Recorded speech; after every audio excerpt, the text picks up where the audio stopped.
The uneven reflection. Chapter 1.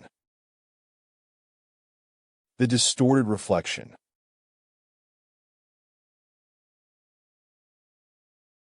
As I stepped into my new apartment for the first time, a sense of excitement and nervousness washed over me. College life was finally beginning. I had always dreamed of independence, and now here it was. The small studio on the top floor offered a perfect view of the bustling city below. But what caught my attention wasn't the breathtaking vista. It was an antique mirror leaning against one wall in my bedroom.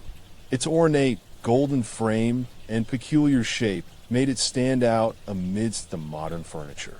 I approached it cautiously, curiosity piqued by its unusual design. More oval than rectangular, with a thick glass surface that seemed to ripple as if viewed through water rather than polished metal. When I glanced into the mirror's depths, my reflection stared back at me, yet not quite right.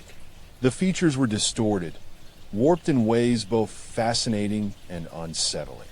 That night, after unpacking my belongings, I settled down for a long overdue shower before collapsing onto the plush bed. In the reflected glow of the bathroom light, my image rippled like the surface of the mirror itself, stretching out, elongating, contorting. It wasn't just my body, but an echo of unease that danced in those blue eyes staring back. Fear, a sense of being trapped. My breath caught as I noticed tiny movements outside the glass rectangle, shadowy figures flickering at the edges. Their silhouettes twisted and distorted before melting into nothingness as suddenly as they appeared. Flicking off the light, I retreated to bed. Shadows danced across the ceiling above me in an eerie waltz of dark shapes. Days passed with no further incidents. Classes consumed most of my days, while evenings were spent socializing or studying late into the night. One evening, a friend Sarah dropped by. As we lounged on the couch, she pointed at the mirror. "Hey, Lila, your mirror is freaky." Her eyes widened as she approached it cautiously, hesitant to touch the glass. The distorted image wavered and then shifted. Another figure appeared within. A woman with gaunt features, a pale face marred by a jagged scar above her left eyebrow. A scream escaped me before I could suppress it. Sarah turned frantically. "Lila, what's wrong?" My voice was barely audible as I whispered, "Sarah, look." She crept forward cautiously and let out an unnerved gasp. The woman's form flickered, then vanished. The next day, odd incidents began to plague the apartment complex. Residents reported hearing whispers in their bedrooms during the night, some claiming to have seen shadowy forms darting between apartments. It wasn't just paranoia or my overactive imagination.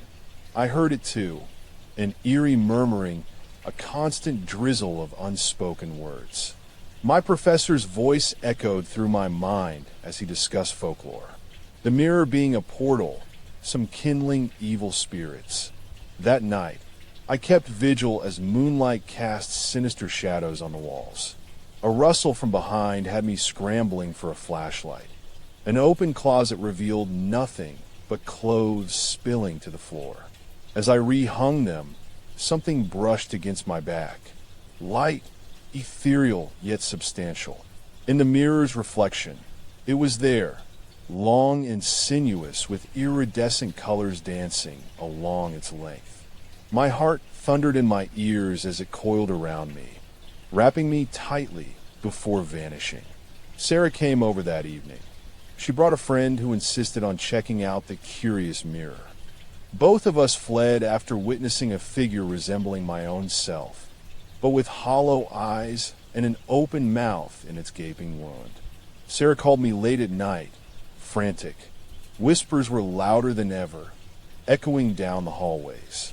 When I arrived, residents huddled in the common room, sharing similar stories of shadows and hallucinations.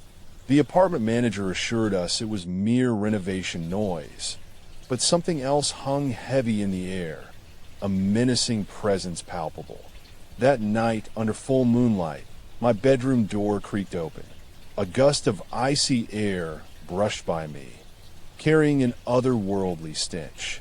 I crept closer to the mirror. Our reflections faced each other. Shadows pulsed beneath her skin, and hair was matted against her face. In a whisper that sent shivers down my spine, it spoke a single word, mine. Then everything went black. Darkness enveloped me as if an unseen force had wrapped itself around me like that ethereal serpentine thing. The next morning found me on the floor, bruised and dazed with a sense of loss. She was gone. Desperate for answers, I rummaged through old books at the university library. Legends spoke of mirrors binding souls to other realms. What if it was true? Unnerved by my findings, I decided to leave, yet something held me back.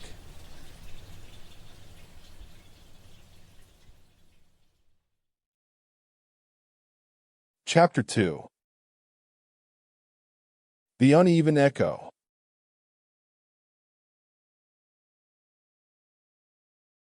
Days passed, each with escalating chaos.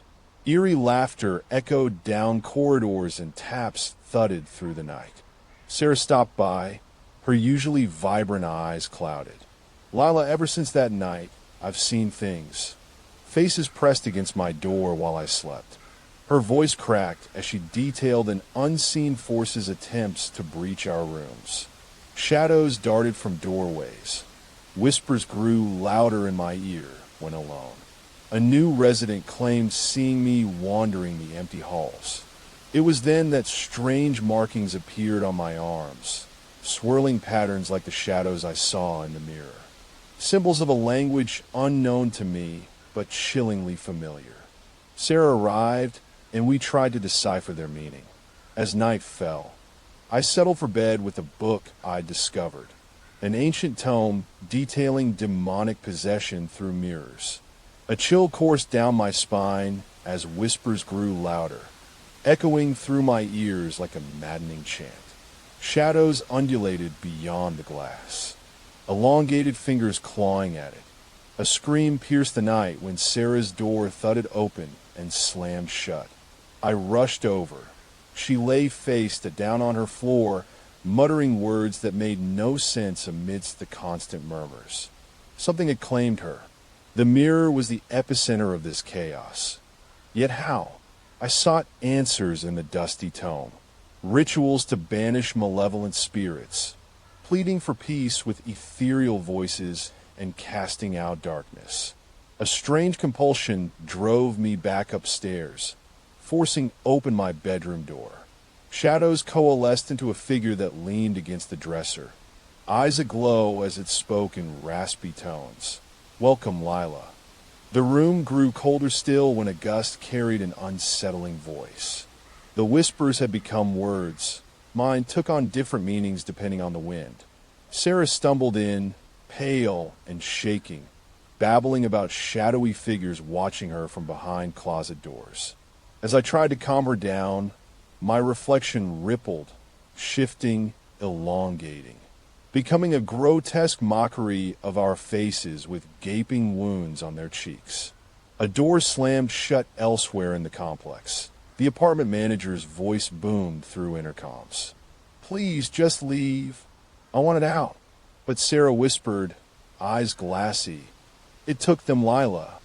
She fled before I could react, leaving me alone as shadows coalesced behind closed doors and a name echoed down the hallway mine. My reflection stared back with an unmistakable hunger in those ghostly eyes.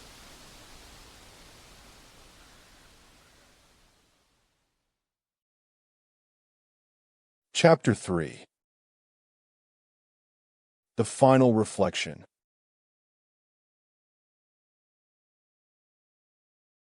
The eerie presence intensified, whispers morphed to phrases. "I am the keeper, and find peace or burn." Shadows twisted like living darkness, always watching. In a daze, I sought answers, rituals I dared not speak aloud to anyone else. That night, Shadows formed an apparition before me, skin gray, with symbols matching those on my arm. It spoke in the language of the damned. Release me from this realm or succumb. The tome said ancient incantations could set free a trapped soul. I chose liberation over damnation and gathered herbs under moonlight. As I read aloud, shadows dissipated. An ethereal figure appeared. Sarah's face with eyes aglow like embers. Together we ventured to cleanse the portal back into nothingness. On our final night here, I braved the mirror alone, words spilling from my lips as if by their own accord.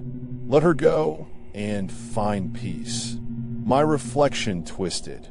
It embraced me, then vanished with a scream and an unearthly wail that echoed through the hallway.